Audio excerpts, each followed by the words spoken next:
master plan, our strategic master plan. And which Lamata is doing now, what we do is periodically update that, take cognizance of the current situation and also project into the future. So once you continue to do that, you will take cognizance of what is going on, you will integrate it and ensure that it aligns with the new development plan that has just been launched. And that really also, we must ensure that we expand it outside of the realms that we are now to take on board the metropolitan area of Lagos, so that we can have those connectivity and those connections that we ought to have in neighboring states. The other thing is there's a portion that we've all been talking about, this informal transportation system. There's a study that Yamata is taking on board now, which is the transiting from informal to formal. And that means that we engage the existing informal sector of transportation to ensure that they come under the umbrella of regulation. And we need to ensure that they understand that regulation, really, and I say this all the time, does not mean strangulation.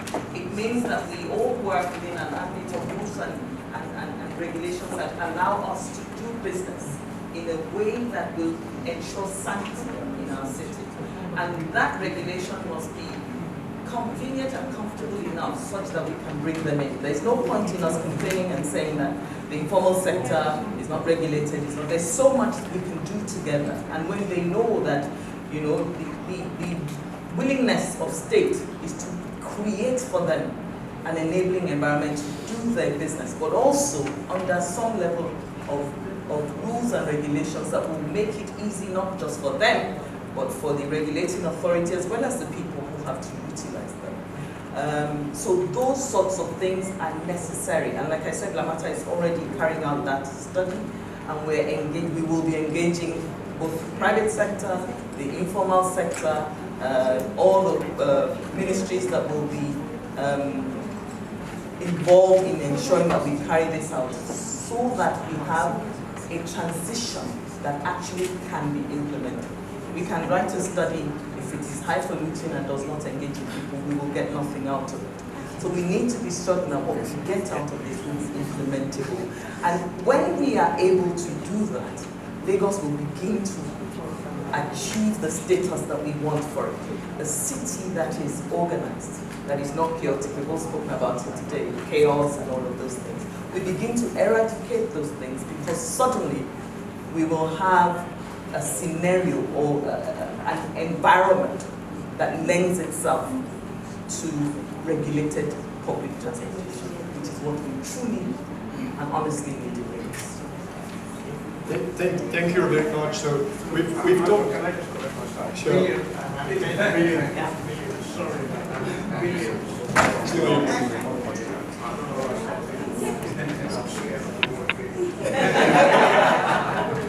So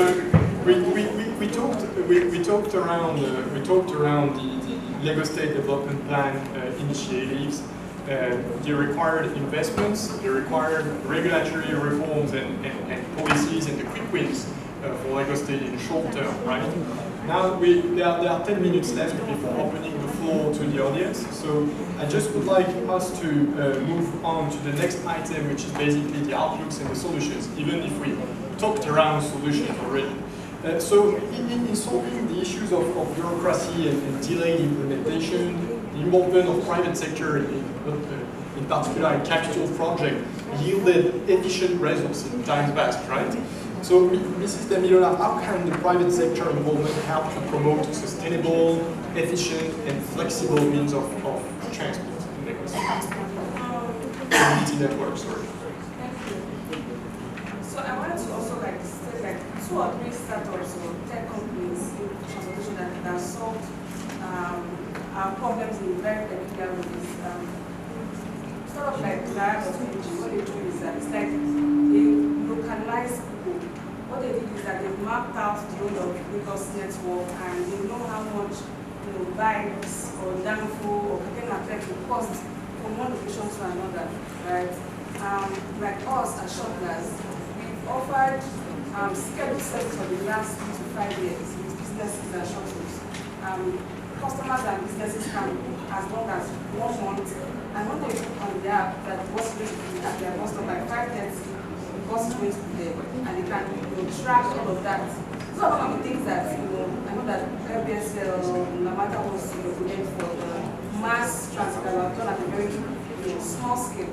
If you look at the data that startups like Zara, like Shopbacks, or like Mass, as a mass, the past number of years, this is very, very instrumental to the plan, that the government wants to implement. I see beyond, funding, beyond, taking on some of these variables of fleet management, there's a place for data sharing and data mining and technology.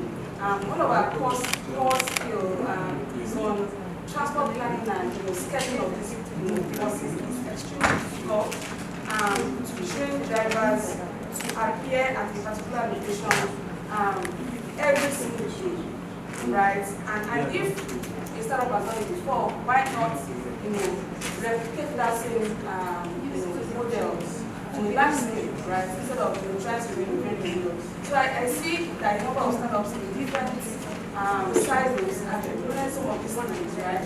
Either through ticketing, either through transportation navigation, either through traffic information, and all of that information can be available for the government working together with the private sector in implementing some of these things beyond just funding. So, thank you very much. I just used this opportunity. I forgot to mention that you can scan the QR code there on the TV, and you can just type your questions, all right? And later we will open the floor to the audience and we'll pick some of the questions. All right. Thank you. So maybe just one last question based on the discussions we had. Mr. Damilola, what further next steps can help creating the multimodal transport network over the next 30 years?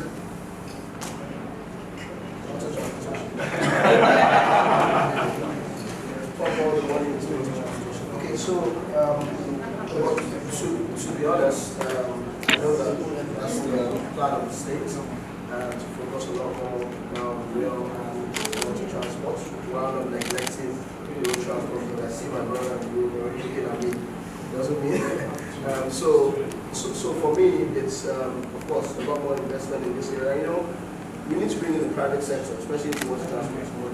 The private sector will not come into water transport if the enabling environment is not there. And that's what we've been working on extremely. And let me give a typical example. So prior to July, where we had back-to-back incidents we hadn't had accidents on the waterways in 9 months. And for us, that was major. And it wasn't just a stroke of luck, it was intentional. It was a focused approach, and was ensuring that we can ensure the safety. Because what we've currently seen is that there are some people that are loyal, die-hard waterways people. Let's give an example. People who live in Ikorodu who walk on the island. A lot of them will not go on the roads any longer. Yes, they've had issues around safety, but they'll still tell you, I'm still okay with what I am. So what we need to do, what we've been doing is ensuring that we can make it as safe as possible. So we build the confidence of those who are using it, and they begin to spread the word. Hey, don't waste your time. This is what I'm doing. I'm saving them all time. Typically, I have staff who can drop their children in school, do all they want to do, get to the terminal by 7, and still get to work before 8 o'clock. And they've done all the things they wanted to do. They dare not try that if they were going by road to come to the island. So we have those kind of examples. But that's what. So typically for us, is just to ensure that we can build that safety around the inland water transportation. And remember, no longer building water transportation in isolation. Is that how does it link to road transportation? How does it connect to the rail transportation? And then as we do that, we're sure that we have a integrated transport system. Thank you very much. I want to allow Dr. Fred to make some closing remarks before opening the floor to the audience and switch to the question and answer session. Thank you. So I think it's obvious that what we need to do for negotiators is to give them options, that people are not captive to cars or maybe downstairs. And based on what we've all talked about, so it's important that we actually implement the rail line. And I think it's important for the audience to know the rail lines in the Strategic Transport Master Plan. So the managing director has, she talked about the blue line and the red line. The blue line from Okokomaiko all the way to Marina, traversing the Badagry corridor. You have the red line from Agbado all the way to Marina, so touching Agege Iju, Agege Oshodi, etc. So there are other lines that are important to bring the whole of Lagos together. So we have the green line from Marina to Lekki Free Trade Zone going through Ajah. That's a very important line. You have the purple line from Redeem all the way to Ajah, cutting through Alimosho. Very important to take care of that huge population in Alimosho. You have the yellow line from Ota all the way to National Theatre, also cutting through Alimosho and then coming to National Theatre. And then you have the monorail that orbits Victoria Island, Ikoyi and Lekki Phase 1. You know, it's very difficult to have 2 or 3 meetings in Victoria Island, etc., without being caught in traffic. So with that, that would allow you to move from one point to the other within minutes, etc. So those are the rail lines that would hold the whole of Lagos together, and then we then begin to integrate them with the BLT, the bus reform, and that's why the interchanges, which Lamata are doing, are very important. So you have the Marina interchange, you have the Mile 2, you have the Ikeja, etc. that will be coming up so that people can now move and then have options of moving from one mode to the other. And then one thing that we didn't talk about is the non-motorized transport, which would enable people to walk to station, to cycle, etc. So this is important for climate change. So for example, if there's flooding and then one mode gets shut down, the whole economy does not get shut down. And so giving people option is critical to moving Lagos forward. And so that's why I want people to support us in the development of the rail, water transportation. If you're afraid of water, go and learn how to swim. I can assure you that it's not that difficult. The other day I rode a bicycle, I almost fell, but within minutes I was able to learn very quickly. And so these are various options that are critical to ensuring that Lagos remains competitive. Lagos remains, we can move people sustainably from one point to the other, because whether we like it or not, people will continue to come to Lagos. And so we must find that sustainable way of moving people from one point to the other. So I'll leave it at that. Thank you very much. So we've talked a lot around the transport context, the solutions highlighted by the Lagos State Development Plan, the outlooks for transport as well. So now I would like to open the floor to the audience. So I've been told that questions will come up on the screen and we can just pick them, right? So, but I don't see anything.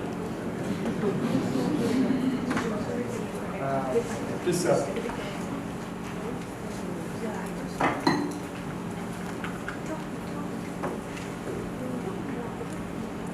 Good afternoon. My name is Jide Benson. I have 3 questions. A lot of roads that have been dualized, many of them end up being single-lane roads because people turn a portion of the road to parking. People end up parking on one part of the road, but you have traders who display their wares on one lane. So the purpose of having the dual carriages defeated ab initio. Is there an effort in place by the government to enforce non-parking on a dual road? The second question is there a way to bring back the spirit of the Moloes by painting the BRT buses in the yellow and black stripes that Lagos was noted for? And I say this because a city like London over the years has remained the city of red buses and black cabs.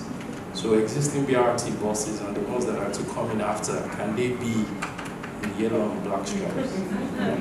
The final question is, the entire Marina stretch, is it possible to have multi-level car parks in front of UBA House, First Bank, Union Bank, Nitel, and all of those places, so that the Marina stretch can serve the purpose of being a 3-lane road. People can effectively move their cars because you have people parking, you have traders selling. But if you have multi-level car parks, I think that would ease traffic on that axis. Thank you. Thank you very much. Shall I pick someone, or someone wants to answer the all 3 questions?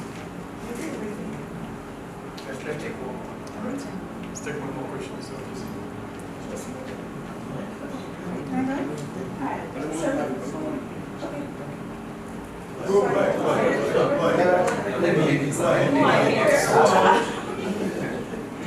Thank you.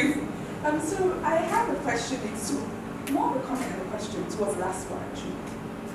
So I really think Laswa is doing something really phenomenal. But we have to find a way to amplify those conversations. Because I recently went on a boat cruise, Laswa of course, and someone said once all the boats came out, someone said, they are bringing it out because of elections, which is not true, has always been there. How do we amplify those conversations about what Laswa is doing? And share the mappings. Where is this one going from? Where is that one going from? How do we get that information to be not just at Laswa based in low, somewhat secularized or something of that sort? So we know that these modes of translation are actually available. I can tell you that a lot of people don't know about what Laswa is doing and how we can get from one point base to the other. Thank you.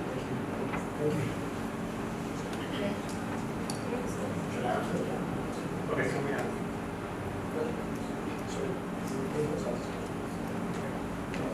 Okay, let's answer this first batch of questions. Maybe just one last question. Yeah. Okay. So please. My name is Ibrahim Obajomo. I hear the Honorable Commissioner for Transport talking about the areas the rail will cover. But one area I did not hear about is because, from the Ikorodu axis now, you see a kind of large population turning out from that area. And most of them will not go by water. They prefer to go by either road or land. Early in the morning when you see them, you know that BRT will not be the final solution. And I did not hear that axis mentioned in that space when the Commissioner was talking. So what plan do you have for the road axis? Thank you.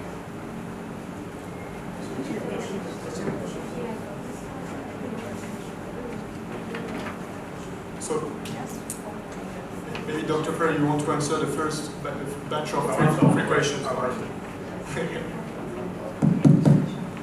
Okay, maybe I should answer the last one first, and then I'll work my way to the first one. So I got excited when I was reading the rail lines. I get very excited about it. I missed out the Ikorodu, and I'm from Ikorodu. Ikorodu is the orange line from Ikeja all the way to Amboa. So there is a plan to build a rail line in Ikorodu. My people will slaughter if we don't put a rail line. Orange color. Orange. Okay, so to your question, very interesting question. When you look at when you analyze traffic congestion in Lagos, I think you will see that about 20 to 30% of the congestion is caused by indiscriminate parking. And so what we try to do is, in solving congestion, is not just about going on the road, moving people, etc. We're trying to develop institutions that will be responsible for the various modes of transport or various enforcement actions. And so about 2 years ago, we set up what we call the Lagos State Parking Authority. And their responsibility is to regulate parking in Lagos. And they have started with 2 local governments. They've started in Ikeja and Victoria Island, and then very soon they will work their way across the whole of Lagos. And what they will be doing is to ensure that they are designated parking, and so that people do not park on the roads. And you also mentioned the fact that you want multi-story car parks in Marina. Part of the plan that Lamata has is to develop a multi-story car park in Marina. So we want people to maybe drive to, another option is to drive to Marina, drop your car, and then hop on the rail, maybe BRT, or even water transportation. So we're giving people the variety. So the function of the Lagos Parking Authority is to look for areas where we can collaborate with the private sector and then develop multi-story car parks. And then apart from that, regulate parking, on-street parking in particular, on Lagos roads, so that we can increase and maximize the capacity of our road network. You talked about changing our BLT to yellow. I think I'm going to be a bit partial here. So I'm almost the same age as Nigeria, okay? And when I see yellow and black, it reminds me of chaos. All right? And so we decided to move to blue and white, which is calm. And what we want to bring to Lagos is that calm nature. That Agbero nature is something of the past. And so going back to yellow and black is just taking us back to the past. I think we're moving forward. We're moving towards an orderly transport system. We want a transport system that is calm. We want people to come and do business peacefully. And then you should be able to enter a bus with a white shirt and still come out with your shirt white. If you understand what I mean. So, and that's the reason why we've taken that decision. So we're I think the communications expert will call it repackaging. So we're repackaging Lagos in such a way that it's something that we can sell to investors and then for people to come and, for people to spend holidays, etc. And you go abroad and people just, yellow bus is chaos, wahala, all this kind of stuff. So let's rebrand, and that's the reason why we will not go back to yellow and black for the BRT. I think I'll hand over to last one to answer the question. No, there's one more question. I'm so sorry, we'll have to wrap up in 2 minutes. I know the organization is very strict with the timing, right? So maybe Mr. Damilola, if you want to answer the question as regards what are we? I know Aisha asked a question. Aisha, how are you? So, you spoke about the fact that, it's about awareness. The truth about it is that we don't want to create demand where there's no supply. So we're very, very tactical and strategic in how we're creating awareness around what we have. But now in recent times, I'm sure you as well will bear witness that there's a lot more focus on transportation. We have the British government in the room. For the last 2 years, they supported to ensure that we can be a more sustainable system, benchmarking other countries. We have the French who are currently supporting now as well. So that shows you that there's interest in the waterways, and there's also sustainable interest, which is definitely going to drive the kind of growth we want to see. So don't worry, just do this. Thank you. Thank you very much. So if there are further questions, I suggest maybe we can shed it for outside discussion. You can still engage with the panelists. Let's take one last question.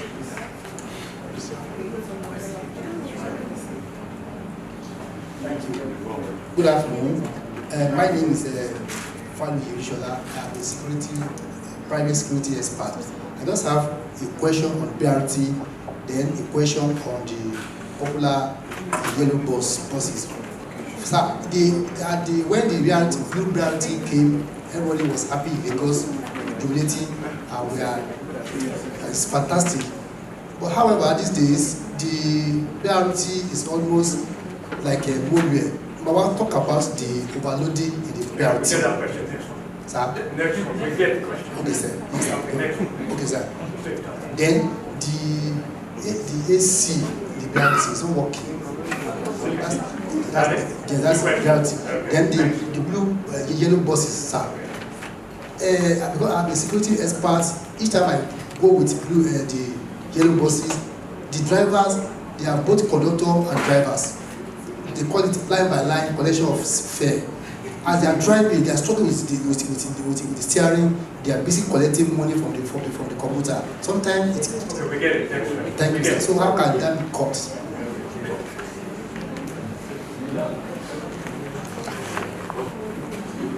Yeah. Good afternoon, all the viewers. My name is Azanta Wayam. My question is just around the avenues, as you said. So if we are moving Lagos from the rush to the calm city or the calmness city, what is your plan on those avenues? Because they really make the business for the private owners of maybe shuttles or bus to be more difficult in terms of getting the return on their investment. That's like double taxation or even more. Okay, I think I'll answer the first one. I'll let Lamata answer the second one, if you want to. So you talked about the blue buses becoming like Nigeria. I'm not sure that's correct. Yeah, there's some blue buses that need maintenance, but when you look at what Lamata is putting in place, there's a maintenance regime. They are much better than the yellow buses, and it's something that we are continuing to improve on, just to make sure that as people come in, they have a maintenance regime, and it's important. So that's part of the reform. That's why the MD of Lamata talked about moving from the unregulated to the regulated, and as we move from the regulated to the regulated, we will take care of that. You talked about the AC not working. Now, I know that during the COVID, we deliberately stopped buses from using the AC just because the virus becomes much more profound when you turn on the AC.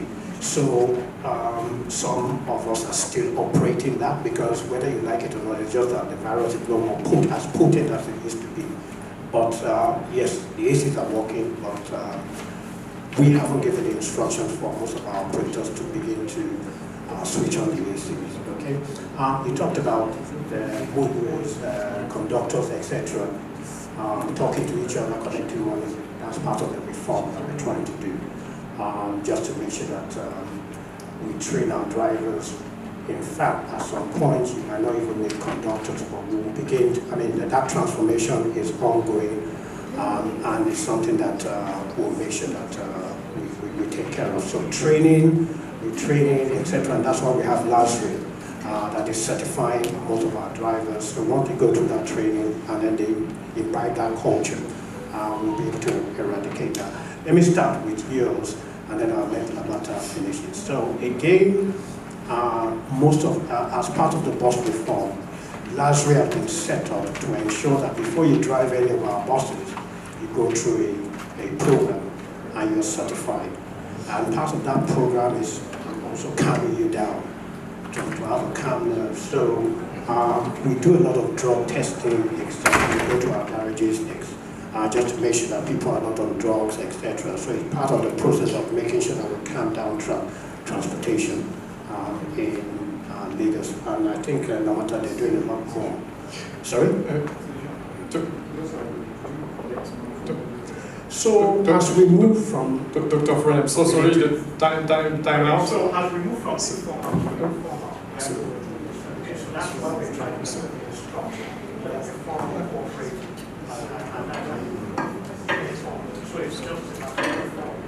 So, Engineer Abimbola, if you don't mind, we will shelve this question for on-site discussions.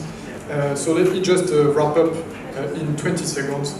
Basically, so I know this is a tradition at the AIM-BT Summit to wrap up the breakout sessions with the resolutions, okay, to be captured in the LSDP later on. So I want to, based on our discussion, I want to propose 3 main resolutions toward creating a multimodal network to serve both existing and new urban centers, as well as to promote flexible, sustainable, and efficient means of transport, which is the vision developed by the LSDP. So the first resolution has to see with the regulation of transport. It is a bit the elephant in the room. So the first resolution would be to deal with the transition of informal operators by creating an appropriate regulatory framework. Okay. The second resolution has to see with the sustainable transition of the fleet. Lagos State and private operators 2052 is a sustainable transition through clean fueling of fleets using natural gas, electricity, or any other means. And the third and last resolution would be to leverage partnership with the private sector in infrastructures as well as in digitized services. I want to thank you, all our panelists, for very insightful discussions today. Special thank you to the Honorable Commissioner that managed to join us today. Dr. Fred, thank you very much. I want to thank you as well, the organizers, for the amazing job. Thank you, everybody. Have a nice afternoon.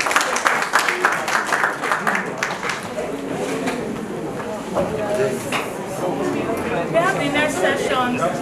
CEO and co-founder of a successful startup in the field of mobility called Shutters. It's a ride-sharing platform that offers mobility options to professionals and to experienced. She will tell us more about it later.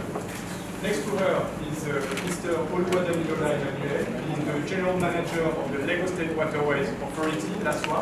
It is the public agency of Lagos State in charge of regulating, franchising, and implementing inland waterway transit in Lagos. Next to him is the engineer Abibola Kinejo. She is the Managing Director of the Lagos Metropolitan Area Transport Authority, NAMATA. NAMATA is the public agency in charge of regulating, franchising, planning, and implementing public transport in Lagos. Welcome. And next to her on my left is Mr. Olabanjo Alimi. He is the head of infrastructure and energy at Sterling. Welcome to all of you. I'm going to start maybe with the first question for Dr. Fred. So, Dr. Fred, what is the current state of the transportation sector today in Lagos? What are the most critical needs or challenges to be addressed? Thank you very much. Good afternoon. So transportation is very important.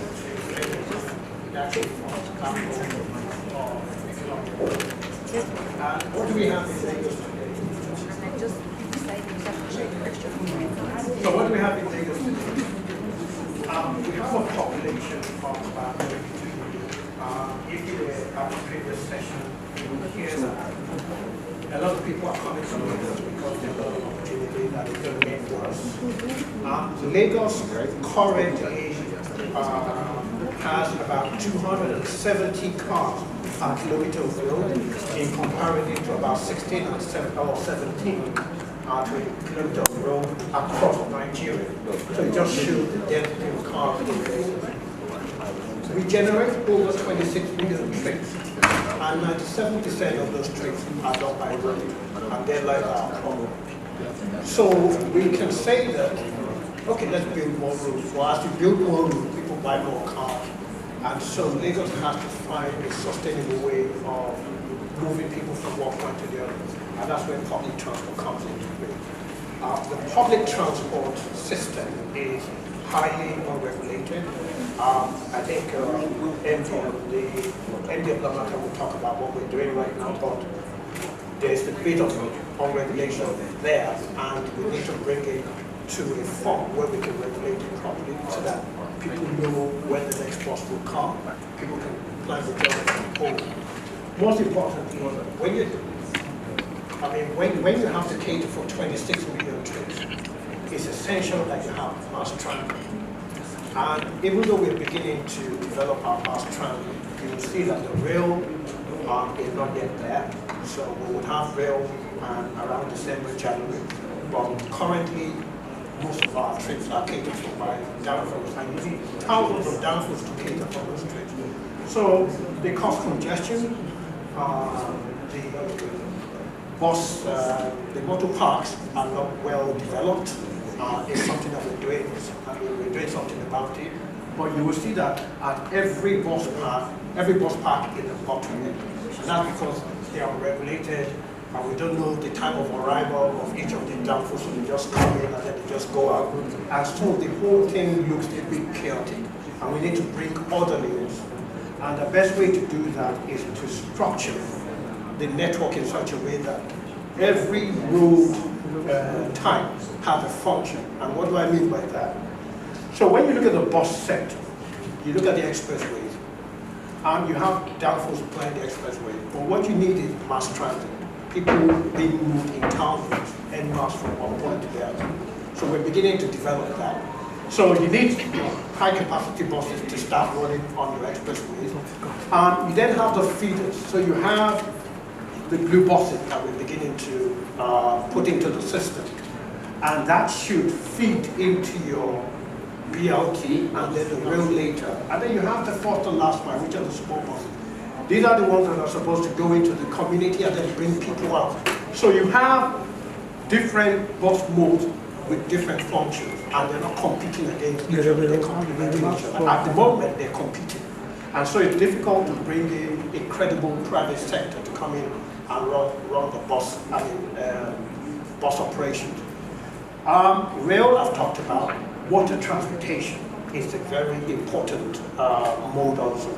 33% of Nigeria is covered, Lagos is covered by water, and yet water transportation caters for less than 1% of the amount of trips that we generate in Lagos. So we need to begin to reform the water transport sector, which we're doing, reform the bus sector, bring in rail, and then integrate them in such a way that people can move seamlessly from one mode to the other.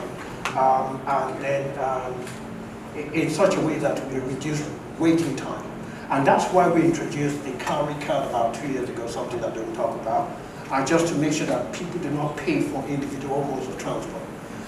With one card, you pay, you can move from one mode to the other. It makes it cheaper, it makes it easier, it's a form of integrating. So some part of the challenges in Lagos at the moment is the integration of the various modes of transport, which we're beginning to address. The fact that we have mostly unregulated public transport, and then the underutilization of water transportation. The last one I want to talk about is the integration between land use and transportation. So when you look at Lekki, for example, you can see that there's a vast amount of development going in. And there's no integration between the transport need and then the development going in. And that's where Lagos needs to be at. When we're planning an estate, etc., we must bring in the transport criteria. We must bring in the transport component into it, just to make sure that as we develop, there is a transport provision that caters for the amount of trips that we generate. But at the moment, it's not well integrated. It is something that we're trying to address. So there lies our challenge in Lagos, and that's why it seems like the whole thing is chaotic. But moving transportation from an unregulated form to a regulated form is the key to bringing orderliness and then solving the transport problem in Lagos, and then moving from the downforce to mass transit is another way of moving people seamlessly from one point to another. Because one thing I can assure you is that in the next 2 decades, the population will hit about 40 to 50 million. By 2100, the population will hit about 100 million. You can imagine the amount of trips that will be generated. So the sooner we move into high capacity, orderly form of moving people from one point to the other, aided with technology, just to make sure that people can pay seamlessly, the better. Dr. Fred, thank you very much for this complete overview. We've gone way deep into the discussions already. Maybe Mrs. Damilola. So Lagos is highly dependent on weekly developed road transportation, as stated by Dr. Fred. From a very practical side of things, what do you see as the impact of this situation for Lagosians and for the state? First, I will share what we do at Shoulders. So we provide shared mobility platform for businesses and professionals, more like staff plus tech-enabled staff solutions for businesses. And the impact of this challenge that we stated is both for the transporters, the customers, and for the economy. So like I said, imagine the total of all the cars that are in Nigeria. They are in Lagos, right? Every single day, everyone is trying to go out, move out from similar regions and go to similar locations. On the customer point of view, the professional, try white collar, individual that's trying to get to work. Instead of spending 2 hours maximum from a place like Overja to VI, they will spend 4 hours, right? That takes a toll on their health, on their productivity, so many other things. The ripple effects affect the productivity of the organization, affect the output of the organization. If you look at the transporter, instead of him doing like 2 trips, even at 4 or 5 or 6 trips in a day, he ends up doing maybe 2 trips because of traffic congestion. So he's not going to get the return on investment.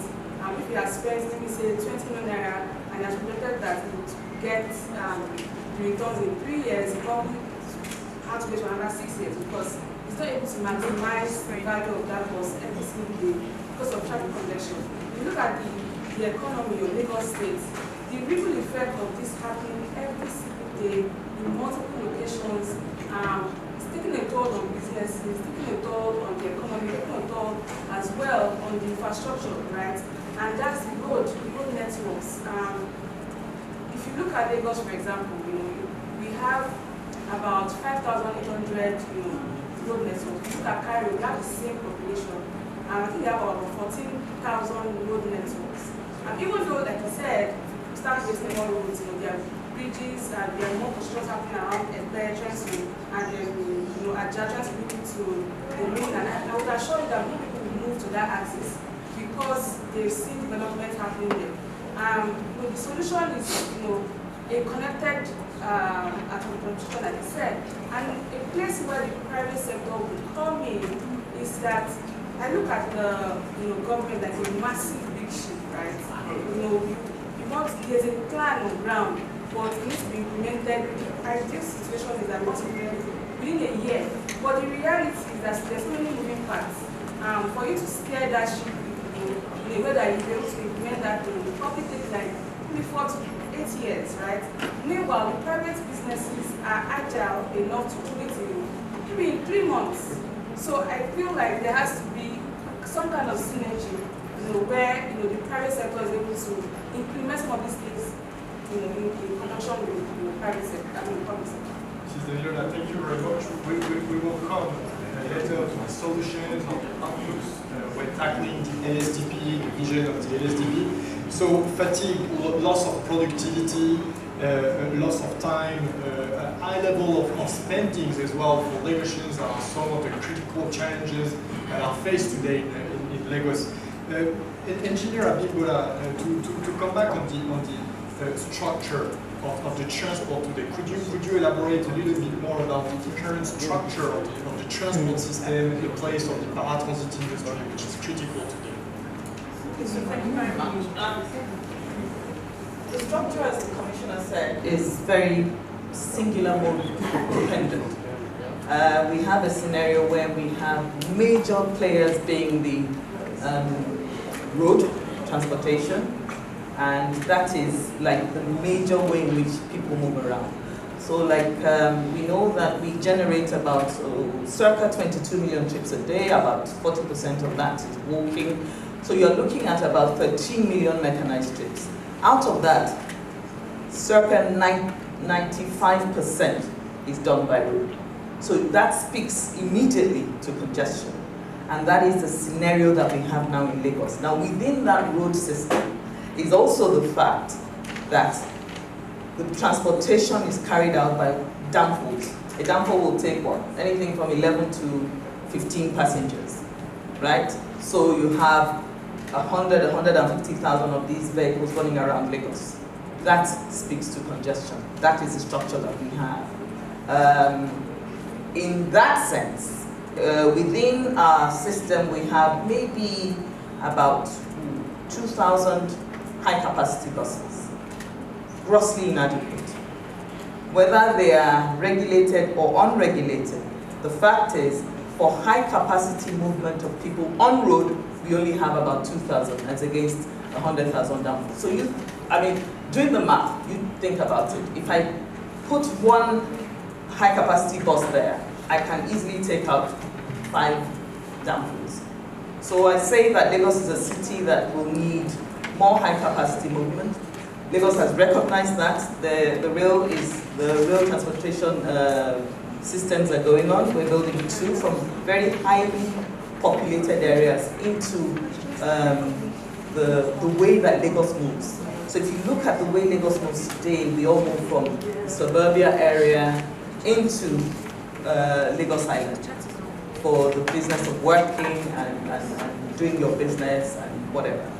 So when we look at the rail systems that we're building, one is coming from Agbado into Marina, but the first phase of it that we're doing is going into Oimbo, but Oimbo is connected to Marina via the BRT. And the other one is coming from Okokomaiko into Marina, but the first phase we're building is from L2 to Marina.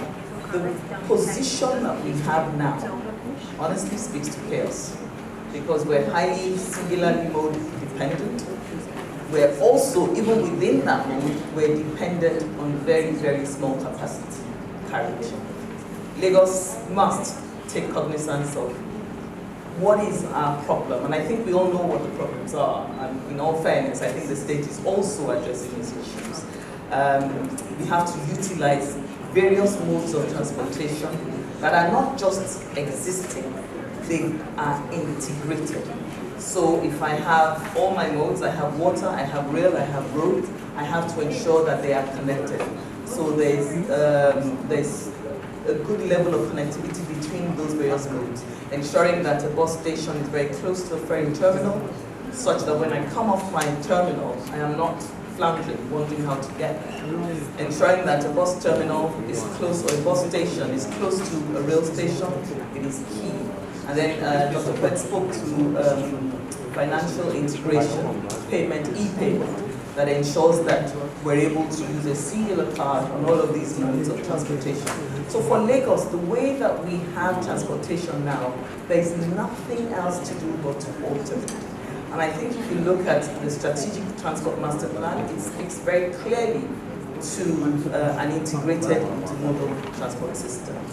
And when we start to think about that and we start to implement that, all of the issues that we have all identified, I don't think there's anybody in here that doesn't know the problem of transportation in Lagos. The question is, what are we doing about it?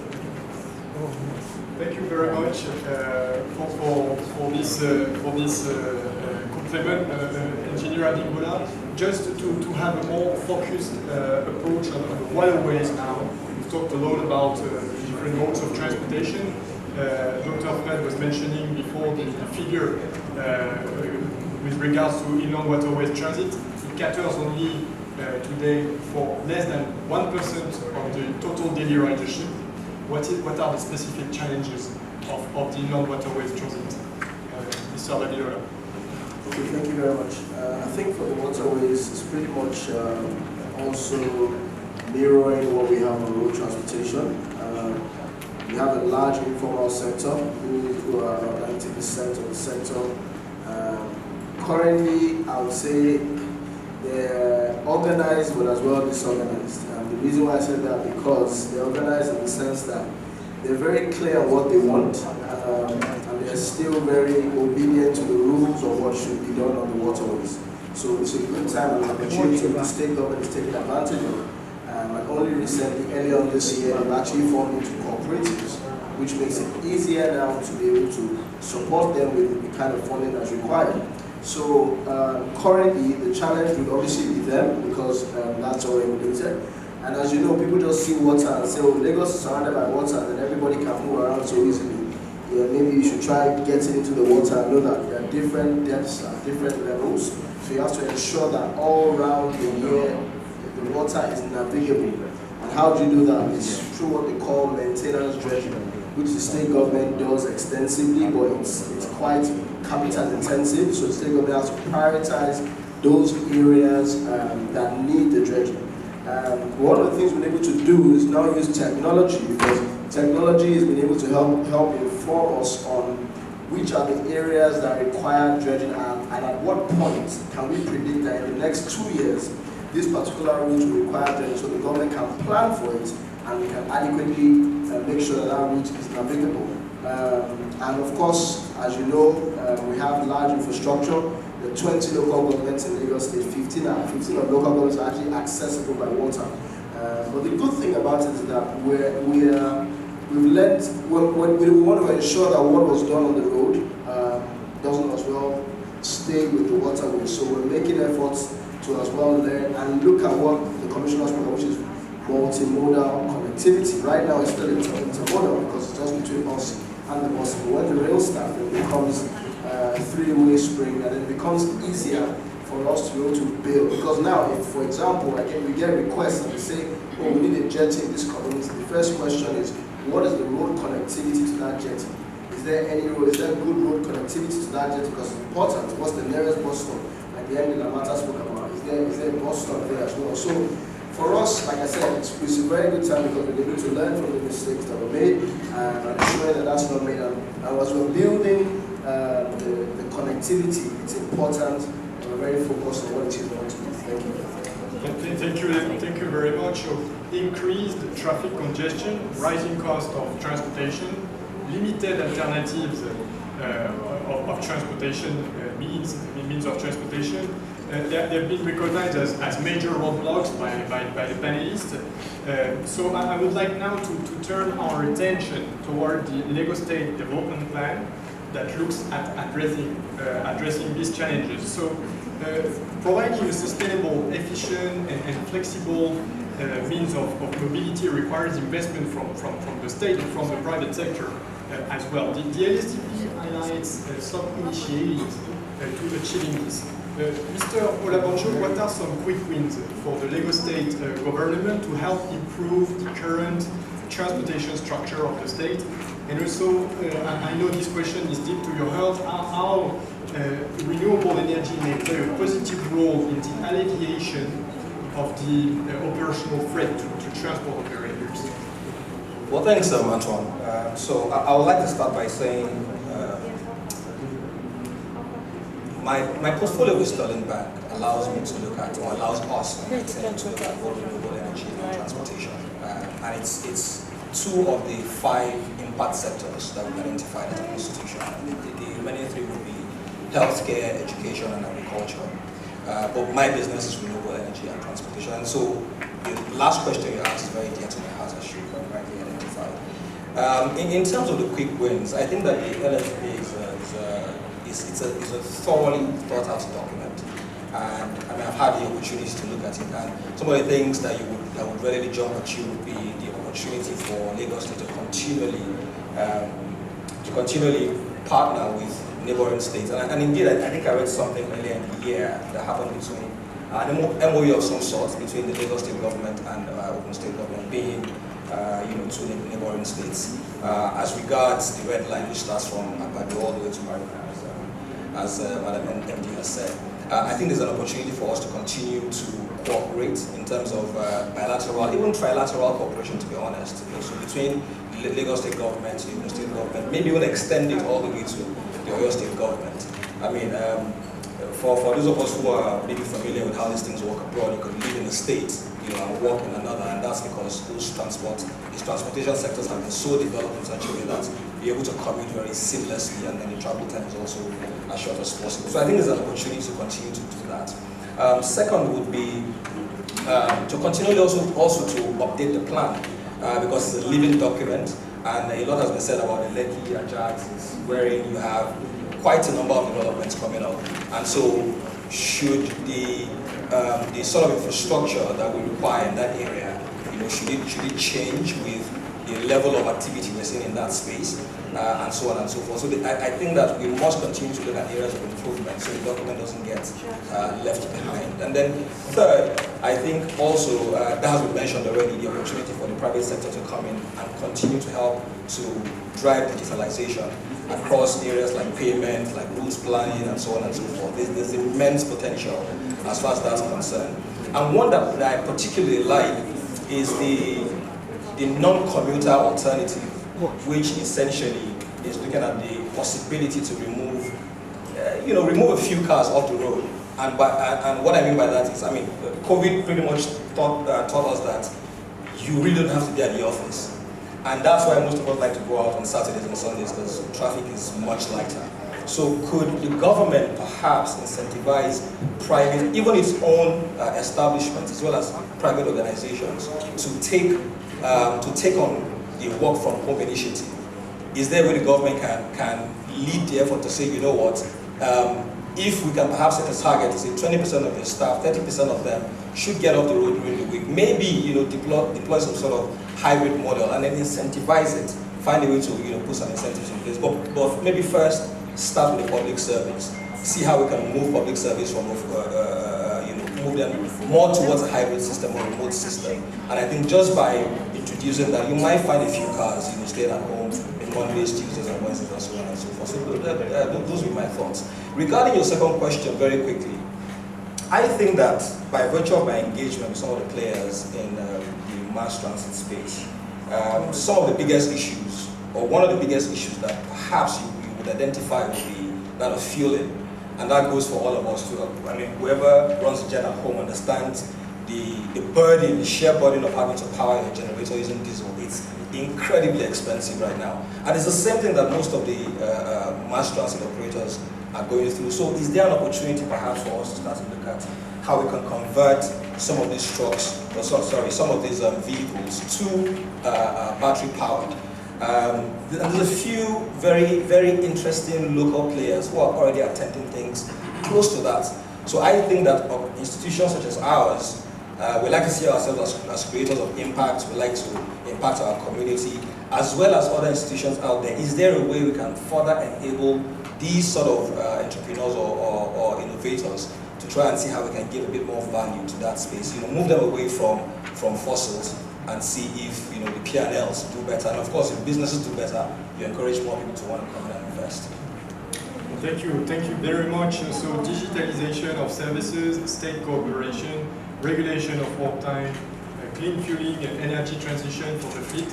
There are some, I think, some key takeaways of your intervention. Dr. Fred, the LSDP speaks to the essence of infrastructural investments, especially outside of roads, in developing a 21st century transport infrastructure. What kind of investments are needed to promote the transportation infrastructure?